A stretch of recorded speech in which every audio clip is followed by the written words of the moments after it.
स्वागत है आपका। मैं हूं आपके साथ रंजना सिंह राठौड़। बुलेटिन की शुरुआत करेंगे फटाफट खबरों के साथ। प्रधानमंत्री नरेंद्र मोदी की अगुवाई में सर्वदलीय बैठक हुई। देश में जारी कोरोना वायरस के संकट और आने वाले वक्त में वैक्सीन के वितरण को लेकर बैठक में चर्चा की गई। प्रधानमंत्री नरेंद्र मोदी की इस बैठक में लोकसभा और राज्यसभा के सांसद शामिल हुए। इस दौरान हेल्थ सेक्रेटरी ने प्रेजेंटेशन दी और स्वास्थ्य मंत्री हर्षवर्धन ने अपनी बात रखी। बैठक में पीएम मोदी ने कहा कि कोरोना वैक्सीन को लेकर दुनिया की नजरें भारत पर हैं। वैक्सीन पर कंपनियों की तैयारियां पूरी हैं। कुछ हफ्तों में कोरोना की वैक्सीन आएगी। पीएम ने साथ ही कहा कि वैक्सीन के लिए बहुत ज्यादा इंतजार करना नहीं होगा। वैज्ञानिकों के हरी झंडी के बाद वैक्सीन दी जाएगी। 8 वैक्सीन पर ट्रायल चल रहा है। केंद्र और राज्य की टीम मिलकर काम कर रहे हैं। पीएम मोदी ने कहा कि वैक्सीन की कीमत को लेकर राज्यों से बात जारी है। जन स्वास्थ्य को ध्यान में रखते हुए कीमत तय होगी। टीकाकरण के लिए अनुभवी नेटवर्क मौजूद है। वैक्सीन पर विशेष टास्क फोर्स का गठन किया गया। करनाल में 11,044 हेल्थ केयर से जुड़े सभी डॉक्टर और नर्स को पहले चरण में कोरोना वैक्सीन इंजेक्शन लगेगा। सीएमएनओ बताया कि 464 डॉक्टर वैक्सीन इंजेक्शन लगाने का काम करेंगे और 34 पॉइंट वैक्सीन को स्टोर करने के लिए बनाए जाएंगे। सरकारी और प्राइवेट समेत सभी हेल्थ केयर से जुड़े लोगों का डेटा बनाया गया है, जो कि 11,000 के लगभग बना है। सरकार की गाइडलाइन के मुताबिक वैक्सीन को स्टोर और यूज किया जाएगा। पहले चरण में करीब 2,50,000 हेल्थ वर्कर्स को वैक्सीन लगाने की योजना। दूसरे चरण में जो कर्मचारी और अधिकारी सामने आकर काम करते हैं उन्हें लिया जाएगा। पुलिस, सिविल वर्कर्स फोर्स के कर्मचारियों की संख्या प्रदेश में करीब 4,50,000। इसके बाद 50 साल की उम्र से ऊपर की आम जनता, जिनकी संख्या प्रदेश में 58 लाख है, और 50 साल की आयु से नीचे जिन्हें कोई बीमारी है, जिनकी संख्या करीब 2,25,000 से, उन्हें शामिल किया जाएगा। इस काम के लिए स्वास्थ्य विभाग ने टीम बनाई है। किसानों के साथ 7 घंटे तक चली चौथे दौर की बातचीत भी बेनतीजा रही। अब 5 दिसंबर को 5वें दौर की बातचीत होगी। किसान कृषि कानून वापसी की मांग पर अड़े हैं। किसान आंदोलन को लेकर नेता प्रतिपक्ष भूपेंद्र सिंह हुड्डा ने कहा कि किसानों के साथ अत्याचार हुआ है, सरकार जवाब दे। हुड्डा ने कहा कि हरियाणा विधानसभा का स्पेशल सेशन बुलाया जाना चाहिए। सरकार विधानसभा का विश्वास खत्म कर चुकी है। नेता विपक्ष ने इसके अलावा कहा कि किसानों की मांग को पूरा किया जाए। मुझे लगता है कि कल सरकार किसानों की बात मान ली जाएगी। यह आंदोलन अभी तक सबसे बड़ा किसान आंदोलन है और किसानों की सभी मांगें जायज हैं।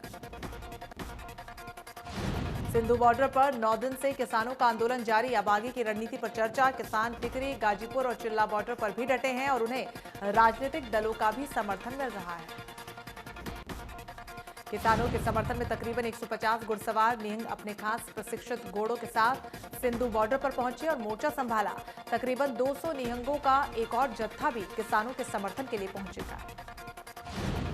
दिल्ली कूच कर रहे किसानों को फरीदाबाद के सिकरी बॉर्डर पर पुलिस ने रोका। किसानों ने मौके पर ही बैठकर धरना शुरू किया।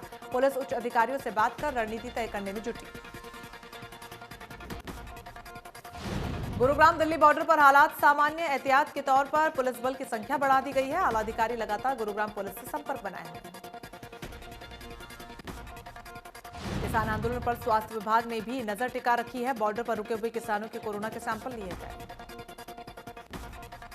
किसानों के लिए कमेटी बनाई गई, जो कि डॉक्टरों के संपर्क में रहेगी। किसी भी किसान को दिक्कत आती है तो तुरंत इलाज मुहैया करवाया जाएगा। 6 जगहों पर कैंप लगाकर रोजाना किसानों के टेस्ट किए जा रहे हैं।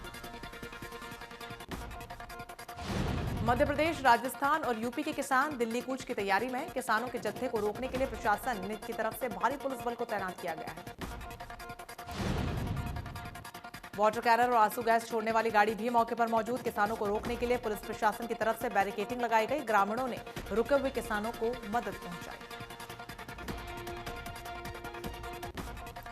शिरोमणि अकाली दल किसानों के समर्थन में देश के अलग अलग राजनीतिक दलों को साथ जोड़ने में जुटा है। शिरोमणि अकाली दल नेता टीएमसी, शिवसेना, इनेलो, जेजेपी सहित कई राजनीतिक दलों से संपर्क में जुटे हैं।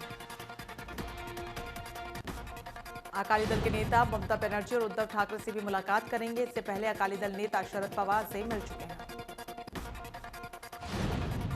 सपा, इनेलो और जेजेपी से भी अकाली दल के नेता जल्द मुलाकात करेंगे, जिसके बाद राजनीतिक दल इकट्ठा होकर राष्ट्रपति से दिल्ली में मिलेंगे। करनाल में पूर्व स्पीकर कुलदीप शर्मा ने प्रेस कॉन्फ्रेंस कर किसान आंदोलन को समर्थन दिया। कहा कि बीजेपी किसानों को आतंकवादी बता रही है, उसकी कांग्रेस निंदा करती है। किसानों के समर्थन में अब जेजेपी के कार्यकर्ता भी उतर आए हैं। कृषि कानून अध्यादेश वापसी की मांग को लेकर जेजेपी जिलाध्यक्ष सहित कार्यकर्ताओं ने विरोध प्रदर्शन किया। जेजेपी जिलाध्यक्ष का कहना है कि कृषि कानून से किसानों को सिर्फ और सिर्फ नुकसान होगा।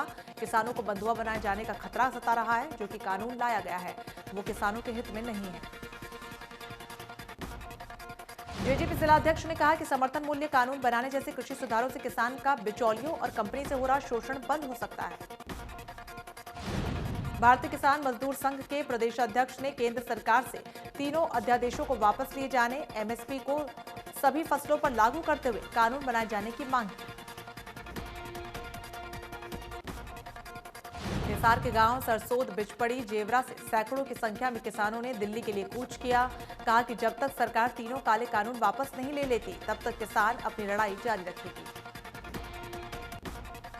किसानों ने कहा कि उन्होंने अपने ट्रैक्टर ट्रॉलियों में 6 महीने का राशन रख लिया है। जो किसान यहां से दिल्ली जा रहे हैं। सोनीपत के सिंधु बॉर्डर पर किसानों का आंदोलन लगातार जारी है। सोनीपत जिला प्रशासन और किसान नेताओं के बीच आंदोलन को लेकर बैठक हुई। सोनीपत डीसी और एसपी बैठक में मौजूद रहे। डीसी ने किसानों से शांतिपूर्ण तरीके से आंदोलन करने की अपील की। कहा कि एक कमेटी बनाई गई है। कमेटी हमें बताए कि कैसे किसानों की समस्याएं दूर होंगी। करनाल के जेजेपी जिला अध्यक्ष किसान आंदोलन का समर्थन करने और कृषि कानूनों का विरोध करने अपने कार्यकर्ताओं के साथ दिल्ली के लिए रवाना हुए। कहा कि केंद्र सरकार को इन कानूनों को वापस ले लेना चाहिए। जेजेपी नेता इंद्रजीत सिंह ने कहा कि मैं पहले किसान हूं, बाद में किसी पार्टी का नेता। ये जो कानून केंद्र सरकार ने किसानों पर थोपे हैं वो बिल्कुल गलत है। एमएसपी के लिए कानून बनाया जाना चाहिए। नीलोखेड़ी विधायक और हरियाणा वन विकास निगम के चेयरमैन धर्मपाल गौंडर ने किसानों के हक में अपनी आवाज को बुलंद कर दिया। धर्मपाल गौंडर ने कहा कि सरकार को किसानों की मांग को सुनना चाहिए। धर्मपाल गौंडर ने कहा कि मैं भी किसान हूं, किसानों के साथ हूं। अगर समय रहते सरकार ने किसानों की मांग पर विचार नहीं किया तो मैं किसानों का साथ दूंगा। फतेहाबाद में किसान आंदोलन के समर्थन में सर्व कर्मचारी संघ ने शहर भर में मार्च निकाला और जमकर नारेबाजी की गई। कर्मचारी शहर के मुख्य बाजारों से गुजरे और लोगों को इस मुहिम से जुड़ने के लिए पर्चे बांटे। सर्व कर्मचारी संघ का कहना है कि वो किसान आंदोलन में किसानों के साथ कंधे से कंधा मिलाकर खड़े हैं। कर्मचारियों की मांग है कि सरकार कृषि कानून को वापस ले और किसानों की मांगों को माने। गोला बार एसोसिएशन के वकीलों ने किसानों के समर्थन में सामने वो आए हैं और वकील दिल्ली पहुंचकर किसानों के साथ प्रदर्शन में शामिल होंगे। इसके साथ ही वकीलों ने आर्थिक सहायता के लिए राशि भी जुटाई है और अब किसानों पर दर्ज हुए मामले निःशुल्क लड़े जाएंगे। करनाल जिला बार के सभी वकीलों ने भी किसानों के आंदोलन को समर्थन दिया। वकीलों ने कहा कि अगर 2 दिन में कोई हल नहीं निकलता तो वकीलों का एक दल दिल्ली बॉर्डर पर चल रहे किसान आंदोलन को समर्थन देने पहुंचेंगे। कुरुक्षेत्र में गीता यज्ञ से गीता महोत्सव का आगाज हुआ, लेकिन इस बार ना तो क्राफ्ट मेला लगेगा और ना ही सांस्कृतिक कार्यक्रम होंगे। दर्शक ऑनलाइन से गीता महोत्सव को देख सकेंगे। प्रशासन ने लोगों से अपील की कि घर में बैठकर ऑनलाइन ही गीता महोत्सव को देखें। इस बार गीता महोत्सव 17 दिसंबर से 25 दिसंबर तक चलेगा। कोरोना को लेकर यह फैसला लिया गया, बिना श्रद्धालुओं और पर्यटकों के कार्यक्रम होंगे। कुरुक्षेत्र विकास बोर्ड ने अंतर्राष्ट्रीय गीता महोत्सव का शेड्यूल जारी किया। अब युवा पीढ़ी भी किसानों के समर्थन में उतर आई है। किसान आंदोलन के समर्थन में करनाल के सेक्टर 6 में रहने वाले सिविल इंजीनियर अपनी शादी में करोड़ों की गाड़ी छोड़ ट्रैक्टर पर सवार होकर बारात लेने के लिए बारातियों के साथ रवाना हुआ। घर से निकलते समय महिलाओं ने मंगल गीत गाए, किसान एकता जिंदाबाद के नारे लगाए। लोगों ने दुल्हा और दुल्हन के उज्जवल भविष्य की कामना की और सरकार को सद्बुद्धि देने की भी प्रार्थना की। दूल्हे ने ऐलान किया कि शादी के बाद वो अपनी दुल्हन को लेकर दिल्ली में चल रहे किसान आंदोलन में भी जाएगा। शादी में जो गिफ्ट मिलेंगे वो सभी आंदोलन कर रहे किसानों को डोनेट किए जाएंगे। यमुनानगर के कलेसर जंगल में काफी समय से सक्रिय खैर तस्करों की वन कर्मचारियों से भिड़ंत हो गई। इस दौरान वन कर्मचारियों के 2 तस्करों को काबू कर लिया। तस्करों को छुड़ाने के लिए उनके साथियों ने वन कर्मचारियों पर हमला कर दिया और हवाई फायरिंग भी की, लेकिन वन कर्मचारियों ने काबू किए गए 2 तस्करों को छोड़ दिया। मौके का फायदा उठाकर बाकी 3 साथी फरार हो गए। सूचना मिलने पर प्रतापनगर की पुलिस मौके पर पहुंची। कालेश्वर जंगल में खैर तस्कर काफी समय से सक्रिय हैं। कई बार खैर की लकड़ी पकड़ी भी जा चुकी है।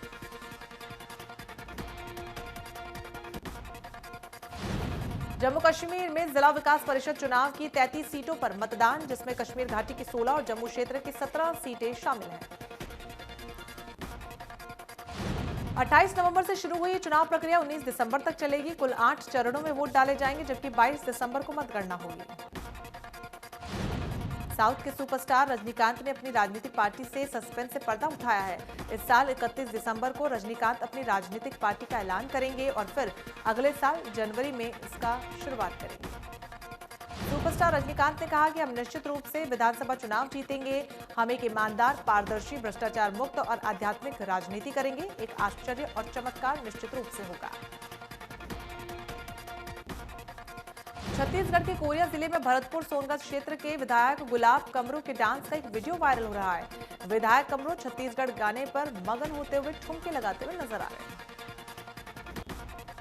विधायक गुटरा गांव में आयोजित शादी समारोह में शामिल होने पहुंचे थे। इस दौरान वो स्टेज पर डांस करने लगे और समर्थकों ने उन पर नोट भी उड़ाए। गोहाना और आसपास के इलाकों में कोहरे की चादर बिछी नजर आई। घने कोहरे की वजह से लोगों को दिक्कतों का सामना करना पड़ा। कोहरे और ठंड के कारण तापमान में लगातार कमी आ रही है।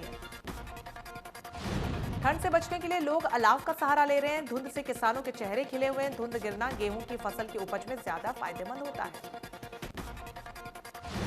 जींद में मौसम की पहली धुंध पड़ी। कोहरे की वजह से आने जाने में लोगों को दिक्कत हुई। गाड़ियां सड़कों पर रेंगती हुई नजर आई। कैथल में धुंध का कहर देखने को मिला। हिसार चंडीगढ़ हाईवे पर गांव कटवाड़ के पास खड़े ट्रॉले और प्राइवेट बस में टक्कर हो गई। हादसे में 16 लोग गंभीर रूप से जख्मी। जयपुर से चली प्राइवेट बस चंडीगढ़ जा रही थी और कटवाड़ गांव के पास खड़े ट्रॉले से टकरा गई। फिलहाल ड्राइवर की हालत नाजुक बताई जा रही है। बुरेवी चक्रवात को देखते हुए तिरुवनंतपुरम प्रशासन ने तटीय इलाकों में सुरक्षा पूरी तैयारी कर ली है। डिजास्टर मैनेजमेंट यूनिटों को तैनात कर दिया गया है। बुरेवी चक्रवात के खतरे को देखते हुए तमिलनाडु, कन्याकुमारी और केरल के तटीय इलाकों में राष्ट्रीय आपदा बचाव दल की 26 टीमों को तैयार रखा गया है। मौसम विभाग ने तमिलनाडु और दक्षिण केरल में भारी वर्षा होने का अनुमान लगाया। चक्रवाती तूफान के अलर्ट को देखते हुए दोनों ही राज्यों में प्रशासन ने मछुआरों को समुद्र तट पर नहीं जाने की मदद की। केंद्रीय गृह मंत्री अमित शाह ने तमिलनाडु और केरल के मुख्यमंत्रियों से बात की और चक्रवात बुरेवी के मद्देनजर केंद्र सरकार की ओर से हर संभव मदद पहुंचाने का आश्वासन किया। फरीदाबाद की जेसी बोस YMCA यूनिवर्सिटी को ऊर्जा संरक्षण गतिविधियों को बढ़ावा देने के लिए राज्य स्तरीय ऊर्जा संरक्षण पुरस्कारों में प्रथम पुरस्कार से सम्मानित किया गया। कैबिनेट मंत्री रणजीत सिंह वीडियो कॉन्फ्रेंसिंग के जरिए समारोह से जुड़े। बीजेपी प्रदेश अध्यक्ष OP धनखड़ ने नगरपालिका चुनाव के चलते प्रभारी और सहप्रभारी नियुक्त किए गए। किसानों के समर्थन में पंजाब के पूर्व CM प्रकाश बादल ने लौटाया पद्म विभूषण सम्मान। राष्ट्रपति को लिखी 3 पन्नों की चिट्ठी। किसानों पर एक्शन की निंदा। सुखदेव ढींडसा ने भी लौटाया पद्म भूषण। पद्म विभूषण सम्मान लौटाने को लेकर प्रकाश सिंह बादल ने कहा कि दुखी होकर अवार्ड वापस किया है। सरकार को मामला लटकाना नहीं चाहिए, बल्कि तुरंत किसानों की मांगों को मान लेना चाहिए। भारतीय रिजर्व बैंक ने इस साल की अंतिम पॉलिसी का ऐलान कर दिया। मुख्य बाजार दरों में कोई बदलाव नहीं हुआ है, लेकिन प्रेस कॉन्फ्रेंस के दौरान RBI गवर्नर ने कई अहम ऐलान किए। अब देश भर में RTGS सिस्टम 24 घंटे के लिए लागू हो जाएगा। इस सिस्टम में सेटलमेंट और डिफॉल्ट संबंधी जोखिम कम होंगे। देश में वित्तीय लेन देन से संबंधित डिजिटल प्रक्रिया किसी भी दिन, किसी भी समय की जा सकेगी। RBI गवर्नर श्रीकांत दास का कहना है कि कोरोना संकट से अब देश की अर्थव्यवस्था उभर चुकी है। अगली तिमाही में देश की GDP ग्रोथ नेगेटिव से पॉजिटिव में लौटने की उम्मीद है। सरकार के राहत पैकेज से आर्थिक ग्रोथ रिकवर हुई है। सब्जियों और दालों की महंगाई पर भी लगाम लगाने की उम्मीद है। इन सभी कारकों को ध्यान में रखते हुए तीसरी तिमाही में महंगाई 6.8% और चौथी तिमाही में 5.4% रहने की संभावना है। भिवानी में 9 दिसंबर तक नहीं होगा बिजली बिलों ऑनलाइन भुगतान। सर्वर डाउन होने के चलते आई परेशानी। एक्सीएन ने बताया कि ओल्ड वर्जन होने के चलते उपभोक्ताओं को आ रही काफी परेशानी। 10 दिसंबर से उपभोक्ता फिर से ऑनलाइन सुविधा का उठा सकेंगे लाभ। हरियाणा पुलिस कर्मचारियों के लगातार बढ़ते स्ट्रेस लेवल के मद्देनजर यमुनानगर में मेडिकल चेकअप कैंप लगाया गया, ताकि समय रहते कर्मचारियों में संभावित बीमारी का पता चल सके। चरखी दादरी के सामान्य हॉस्पिटल में SDM वीरेंद्र सिंह ने औचक निरीक्षण किया। इस दौरान उन्होंने OPD में दवाइयों के स्टॉक का निरीक्षण किया। एसडीएम वीरेंद्र सिंह ने बताया कि ये रूटीन चेकिंग है। कोरोना के मद्देनजर दवाइयों को स्टॉक का निरीक्षण किया गया। सोना के गांव करनकी खेलड़ी में एक विवाहिता ने जेठ और जमाई पर जबरन बलात्कार करने का आरोप लगाया। महिला का कहना है कि इस करतूत में उसकी सास भी शामिल थी। विवाहिता के मुताबिक जब उसने अपने पति से इसकी शिकायत की तो पति ने भी उसके साथ मारपीट की। पुलिस ने मामला दर्ज कर कार्रवाई शुरू कर दी है।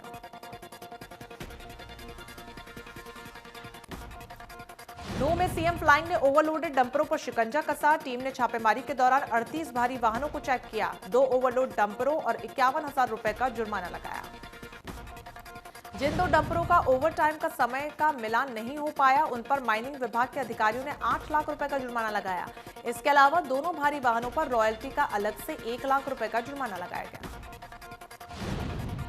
गुरुग्राम में 3 हत्याओं के मामले में सीरियल किलर को पुलिस ने गिरफ्तार कर लिया। बीती 23 और 24 नवंबर की देर रात लेजर वैली इलाके में युवक की चाकू से गोदकर हत्या की गई थी।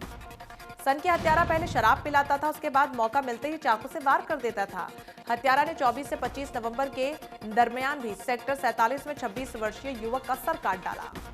हिसार में एक बेरहम बहू ने अपनी बुजुर्ग सास को घर से बाहर निकाल दिया। वीडियो सोशल मीडिया पर हो रहा है वायरल। फिलहाल पुलिस मामले की जांच में जुटी। बुजुर्ग महिला के बारे में पता लगाया जा रहा है। मामला हिसार के आजाद नगर का बताया जा रहा है। प्रदेश में कुल कोरोना मरीजों की संख्या 2,39,000 के पार। 24 घंटे में 1600 से ज्यादा मरीज आए सामने। 32 लोगों की हुई मौत। एक्टिव केस 16,000 से ज्यादा। सिरसा में कोरोना के 39 मामले सामने आए हैं। 53 मरीज रिकवर हुए। जिले में 397 केस एक्टिव हैं। अब तक 7,504 केस मिल चुके हैं और 109 लोगों की जान जा चुकी है। नूंह में 24 घंटे में 6 नए मामले सामने आए। 6 मरीजों को डिस्चार्ज किया गया। इसके अलावा अब तक जिले में कोरोना से 29 लोगों की जान जा चुकी है। देश में 24 घंटे में 36,546 नए मामले सामने आए। 541 मरीजों की हुई मौत। 95,71,000 से ज्यादा टोटल केस, तो वहीं 4,14,000 से ज्यादा केस एक्टिव। राजधानी दिल्ली पर भी कोरोना का शिकंजा। 24 घंटे में 3,734 नए मामले, 82 लोगों की मौत, 29,000 से ज्यादा केस एक्टिव। महाराष्ट्र में कोरोना से एक दिन में 115 लोगों की मौत। कुल मौत का आंकड़ा 47,472। अब भी 85,535 केस एक्टिव। तमिलनाडु में भी कोरोना से हाहाकार। एक दिन में सामने 1,416 नए मामले, 10,000 से ज्यादा केस एक्टिव। अब तक 11,747 से ज्यादा लोगों की गई जान। उत्तर प्रदेश में कोरोना से लोगों का बुरा हाल। एक दिन में 1,920 नए केस। अब तक 5,18,390 से ज्यादा मरीज हुए। ठीक 22,000 से ज्यादा केस एक्टिव। राजस्थान में कोरोना से 25,000 से ज्यादा केस एक्टिव हैं। एक दिन में 2,086 नए मामले आए सामने। मरीजों का आंकड़ा हुआ 2,74,000 के पार। आंध्र प्रदेश में एक दिन में 664 नए मामले। मरीजों का आंकड़ा 8,70,000 के पार। 6,000 से ज्यादा केस एक्टिव।